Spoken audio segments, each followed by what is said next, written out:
things that you saw Lauren doing that showed that she was being very curious?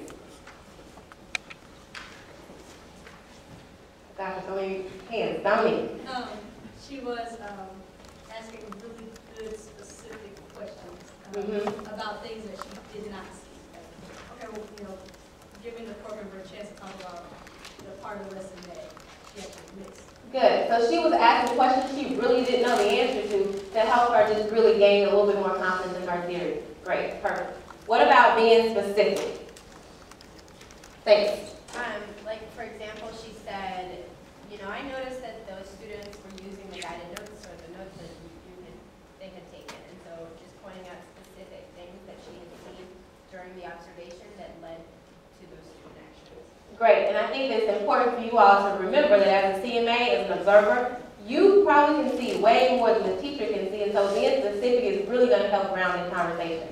So we've done curious, specific, what about sincere? Thanks.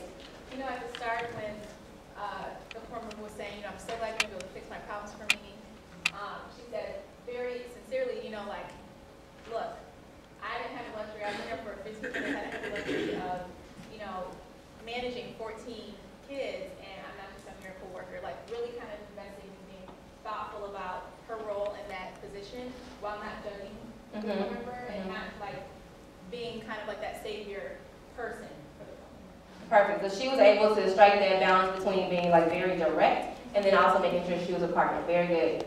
Timmy has to add. The other thing is, Alicia, you kept trying to like focus on the negative, and she kept bringing back yes. what you were doing well, which is really hard to do, I think, in the pace of institute.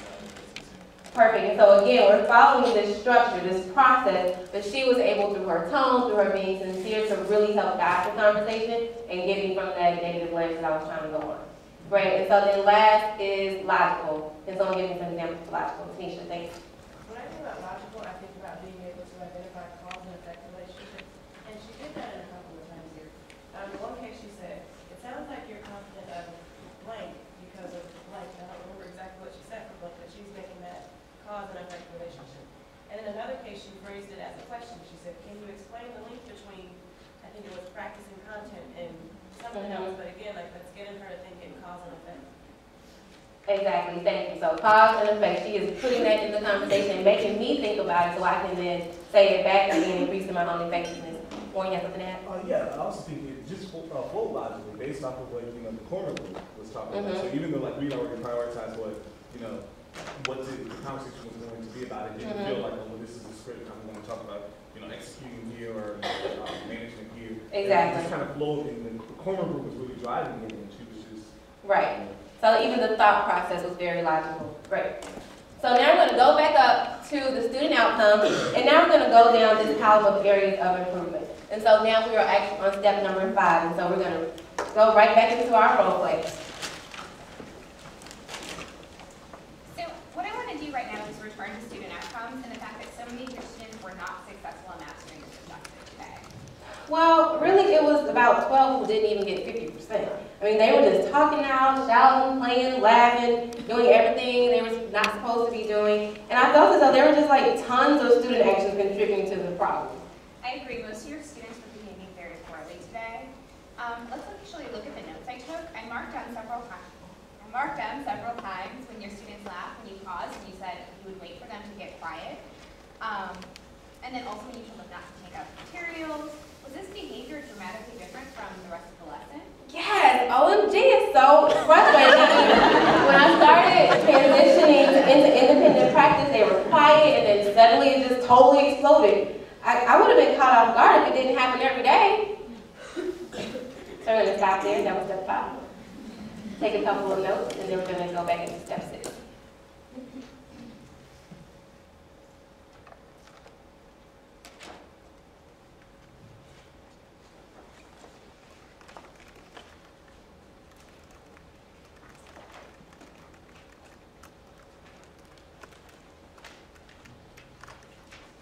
All right, so we've identified the student actions. Let's now talk about the teacher actions.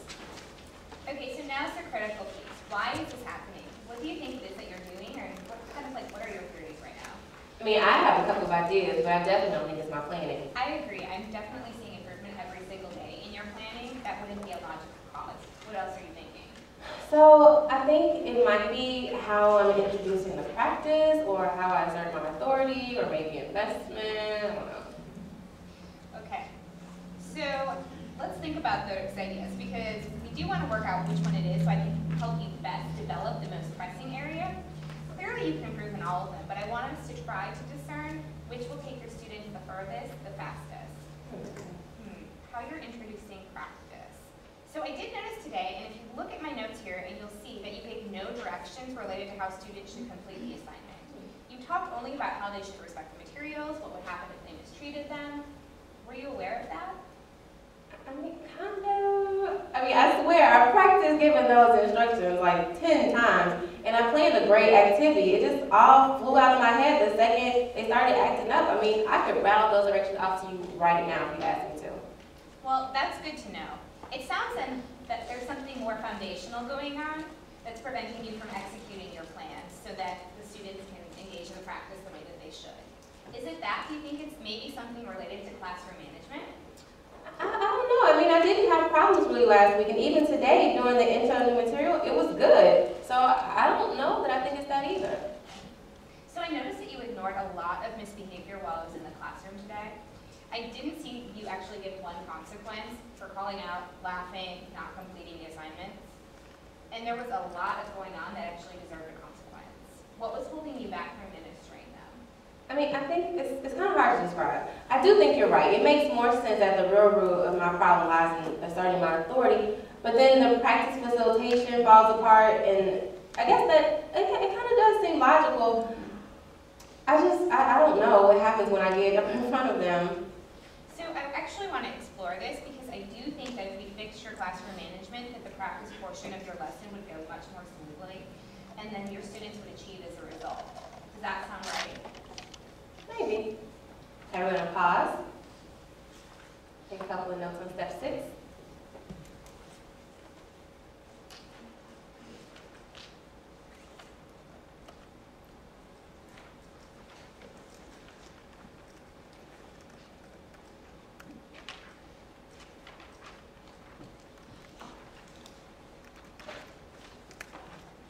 Alright, so now we're looking at step 7. So, I mean, I'm really trying to work out why it's so much harder for me during practice. I mean, I think I freak out when they have to do something on their own. I mean, I kind of assume that they can't handle it and they won't be able to do it well. And then I get all panicky and stuff, and it's like a self-fulfilling prophecy or something. I think I just freeze up in front of them. So that sounds like a really logical underlying factor. It sounds like you may have a mindset about your students' ability to behave during the guided practice, and then also I think it might be about your ability to get them to behave. What do you think about that? Maybe. We're going to stop there. And step number 7. Take a couple of notes, and we're going to move into step number 8.